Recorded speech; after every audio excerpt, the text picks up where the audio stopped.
Ketupat ni asal daripada mana? Bukan asal daripada Terengganu, bukan asal daripada Selangor. Ketupat ini asal daripada dicipta oleh Sunan Kalijogo, Wali Songo yang 9. Sunan Kalijogo dia buat satu makanan yang kita kenal hari ini, ketupat. Nama asal ketupat ini panjang, ketupat ni ringkasan. Nama asal ketupat itu adalah Kiblat Papat Limo Pancir. Panjang nama makanannya. Kiblat Papat Limo Pancir maknanya 4 arah mata angin, satu pusat menuju Gusti Allah. Ada 4: utara, timur, selatan, barat. Tanah, air, api, angin. Semuanya balik pada yang satu, iaitu Allah. Sunan Kalijogo dia perkenalkan ketupat. Dia nak ajar kita bahawa Syawal bulan kita balik jadi fitrah.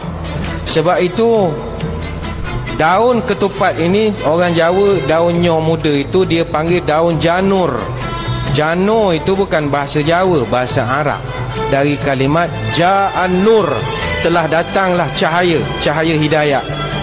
Daun janur dimasak pakai santan. Santan ini dalam bahasa Jawa dia sebut pangapunten.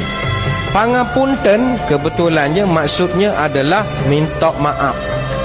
Kemudian daun janur ini tadi dianyam bersilang-silang sebagai simbol dosa yang begitu banyak, bertindih-tindih.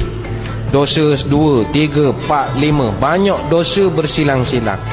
Direbus, nanti 1 Syawal bila nak makan kita potong 2, di tengahnya putih. Maka dia pun berilah tazkirah pada orang ramai. Tengok kita ni sekarang masuk banyak dosa, Ramadan kita bertaubat. Nah, tengok 1 Syawal apa jadi pada iman kita. Dia pun potong tupat, tengok putih. Inilah iman kembali pada fitrah. Orang pun faham. Itu asal usulnya ketupat. Ada falsafahnya.